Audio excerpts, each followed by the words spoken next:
سایه‌های خیانت، جایی که داستان‌های واقعی از دل زندگی‌ها روایت میشن. دختری با رویای دیده شدن. هیچ وقت فکر نمی کردم یه روزی با تموم وجودم عاشق مردی بشم که اسم یه زن دیگه روی شناسنامشه. نه این که نخوام، نه این که ندونم اشتباهه، فقط یه جایی کم آوردم، جایی که هیچ کس دوستم نداشت و اون درست همون جا پیدا شد. من نرگسم، 29 سالمه و این داستان زندگی منه، یا بهتره بگم داستان اشتباهی که با چشم باز رفتم سمتش. از بچگی همیشه حس می کردم دیده نمیشم. توی خونمون همه توجه ها مال داداشم بود. بابام اون قدری که اونو دوست داشت حتی 1/10 به من محبت نمی کرد. مامانم زن آرومی بود ولی بلد نبود ازم دفاع کنه. خلاصه بچگیم با یه حس نبودن گذشت. یه وقتایی با خودم میگفتم یعنی کسی پیدا نمیشه یه روزی منو بخواد، فقط واسه خودم. بزرگتر که شدم به درس پناه بردم. همیشه شاگرد اول بودم ولی ته دلم یه چیزی کم بود. محبت، توجه، یکی که منو ببینه، نه واسه نمره، نه واسه قیافم، فقط واسه خودم. همه چی از وقتی شروع شد که تو 25 سالگی وارد یه شرکت تبلیغاتی شدم. منو گرفتند برای کار تولید محتوا. اوایل هیچی بلد نبودم ولی سریع یاد گرفتم. 1 ماه نشده بود که فهمیدم مدیر شرکت یعنی آقای شکیبا خیلی با همه فرق داره. اون دقیق بود، حرفه‌ای بود، مؤدب بود و مهمتر از همه وقتی حرف می زدم گوش می داد. نه از اون گوش دادنهایی که حواسش نیست، نه، واقعا گوش می داد، منو می دید. تا مدتها فقط از دور تحسینش می کردم. یه بار که از کارم تعریف کرد از خوشحالی تا خونه رو پرواز کردم، ولی ته دلم یه دیوار بود. یه صدای کوچولو که می گفت نرگس، اون متأهله. راستش اون موقع ها فقط می دونستم زن داره ولی هیچی از زندگیش نمی دونستم. وقتی می خندید یا با هم شوخی می کرد انگار اون صدای کوچولو رو خفه می کردم. با خودم می گفتم من که کاری ندارم، فقط خوشحال میشم، با هم خوبه، همین. اما قضیه وقتی جدی شد که یه شب بعد از اضافه کاری من و اون تنها موندیم تو شرکت. بعضی شبها تو زندگی آدم هست که تا آخر عمر تو مغزت تکرار میشن. من اون شبو هیچ وقت فراموش نمی کنم. همه رفتن، من مونده بودم و آقای شکیبا. صدای بارون میزد به پنجره های شرکت و سکوتی که بینمون بود سنگین‌تر از صدای رعد و برق بود. داشتم یه فایل رو روی سیستم درست میکردم که گفت تو خسته نشدی؟ یه جوری گفت که انگار نگرانمه، انگار یکی تو این دنیا بالاخره فهمیده که دارم زور میزنم که دیده بشم. لبخند زدم و گفتم نه اتفاقاً، کار باهات راحت‌تر از کار با بقیه است. هم خندید هم جدی شد. بعد چند لحظه سکوت گفت تو خیلی فرق داری نرگس. از اون دخترایی نیستی که دنبال دیده شدنی، خودت دیده میشی. همون لحظه دلم لرزید. انگار یه جوری همه اون سالهایی که حس می کردم هیچ کسی منو نمی بینه یهو جبران شد. قلبم داشت تند تند می زد. نه از ترس، نه از خوشی، از گیجی، از اینکه نمی دونستم دارم وارد چی میشم ولی خب هیچ اتفاق خاصی اون شب نیفتاد. فقط از اون شب به بعد همه چی تغییر کرد. اون نگاهش فرق کرده بود. من هم دیگه مثل قبل نمیتونستم فقط یه کارمند باشم. 2 هفته بعد تو واتساپ ازم خواست یه روز جمعه برم دفتر، چون میخواست یه پروژه مهم رو فقط با من ببنده. تعجب کردم ولی رفتم. تنها بود، مثل همون شب، فقط این بار هوا آفتابی بود ولی دل من ابری. وقتی رفتم تو لبخند زد، یه چای برام ریخت و گفت راستشو بخوای دلم تنگ شده بود. همون لحظه اون صدای کوچولو ته دلم جیغ زد: نرگس فرار کن، این مسیر آخرش سیاهیه. ولی صدا خیلی ضعیف بود، ضعیفتر از چیزی که جلوی اون لبخندای گرم مقاومت کنه. اون روز اولین بار بود که دستم رو گرفت، نه با زور، نه با عجله، آروم، مثل کسی که مطمئن تو رو به دست آورده. و بدتر از اون این که منم اجازه دادم. از اون روز یه رابطه پنهونی شروع شد. یه رابطه که اوایلش پر از هیجان بود، اما تهش فقط اضطراب بود. استرس، ترس از دیده شدن، ترس از اینکه یکی بفهمه. شبها با پیاماش میخوابیدم، صبحها با صدای اون بیدار میشدم. حتی از زنش برام گفته بود. میگفت سرد شده، میگفت هیچ علاقه‌ای بهش نداره، میگفت تو فرق داری. و من احمقانه ترین حرف دنیا رو باور کردم. تو فرق داری. میدونی عشق به کسی که مال خودش نیست مثل قدم گذاشتن روی یه زمین یخزده است. هر لحظه ممکنه بشکنه و تو بیفتی پایین، اما باز پا میذاری، چون یه چیز تو رو به جلو میکشه، حتی اگه ندونی چیه. اون روزها من دقیقاً تو همین وضعیت بودم.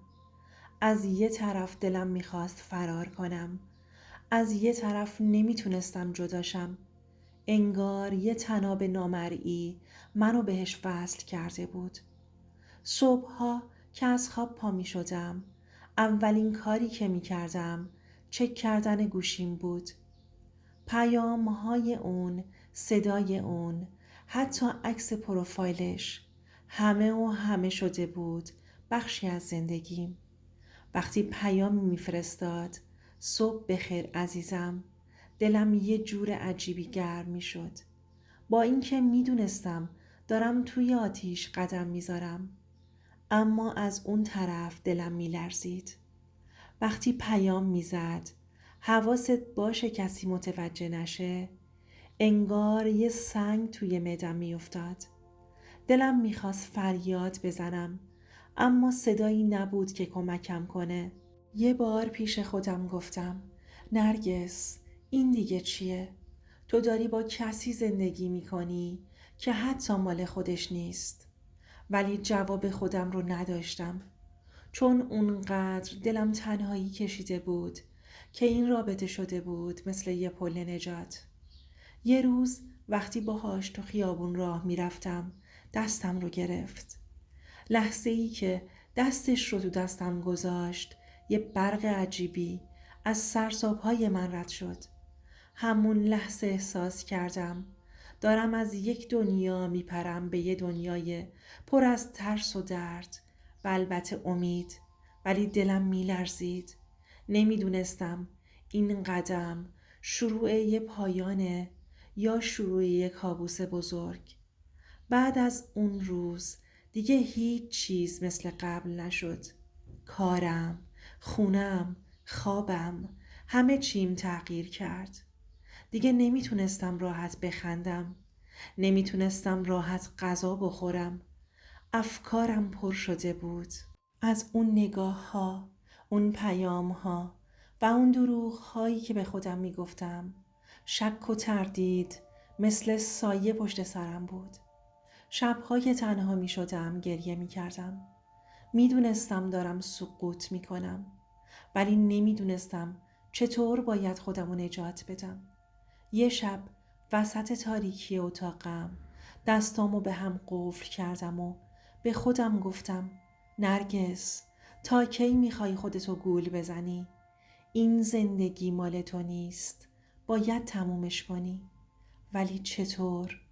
همون شب فکر و خیال مثل سیل اومدن سراغم. یاد تمام سالهایی افتادم که احساس بی‌ارزشی میکردم.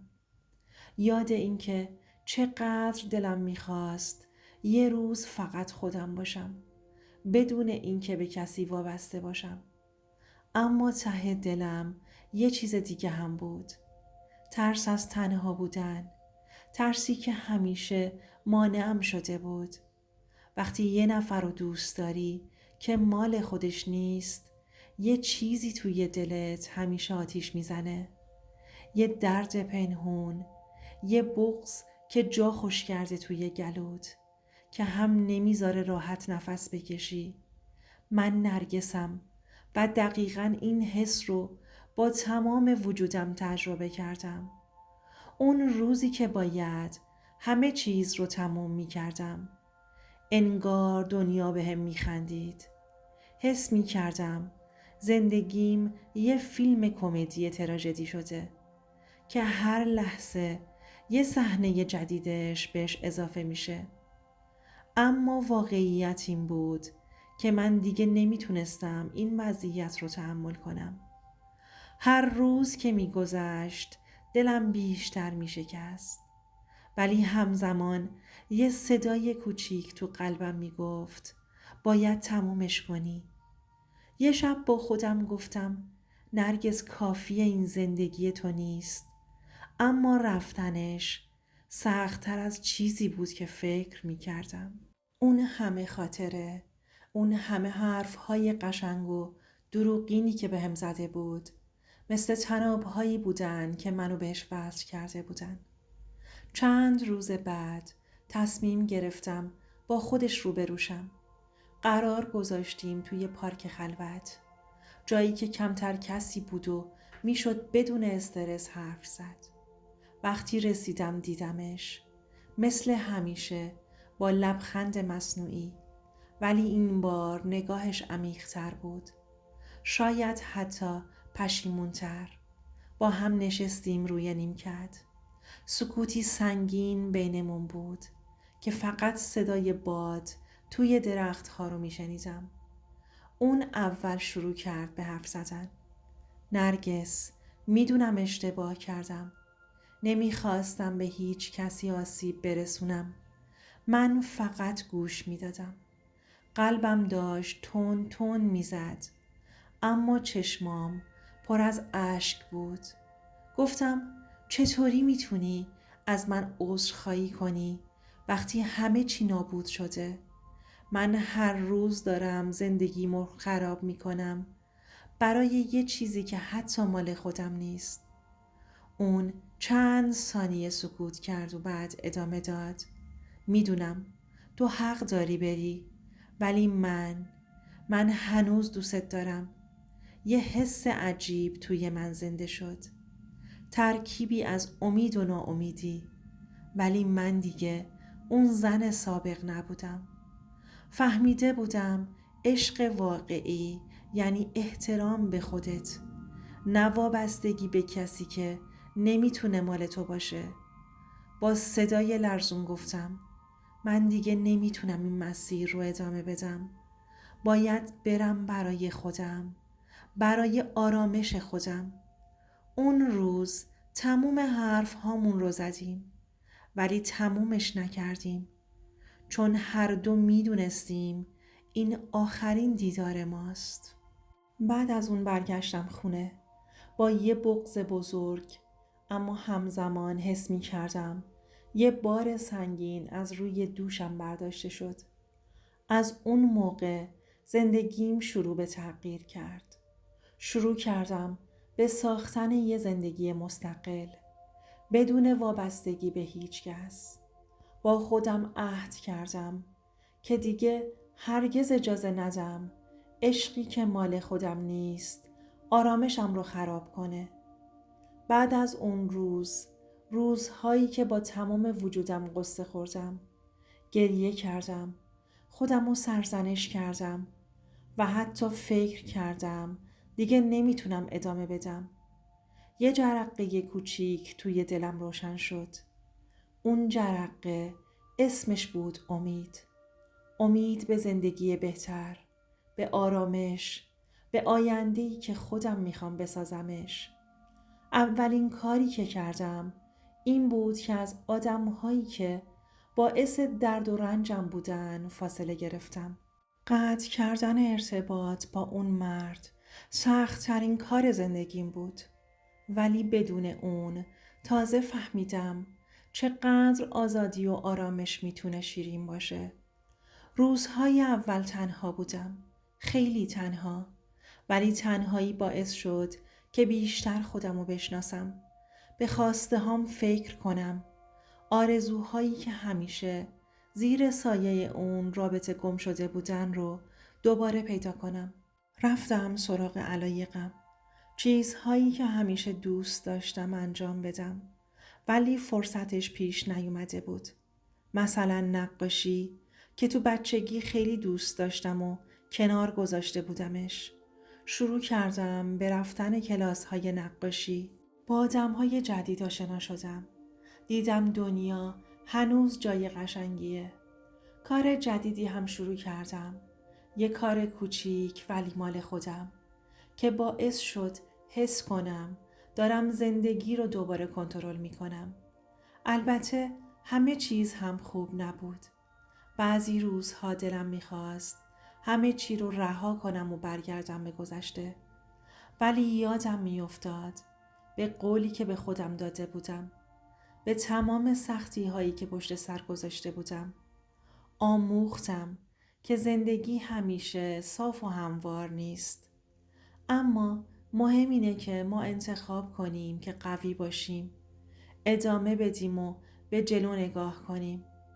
الان که دارم اینا رو میخوام بگم به همه شما که اگه توی زندگیتون تجربه سختی مثل من داشتید، تنها نیستید. شما میتونید زندگیتون رو دوباره بسازید. میتونید برای خودتون باشید و به خودتون افتخار کنید.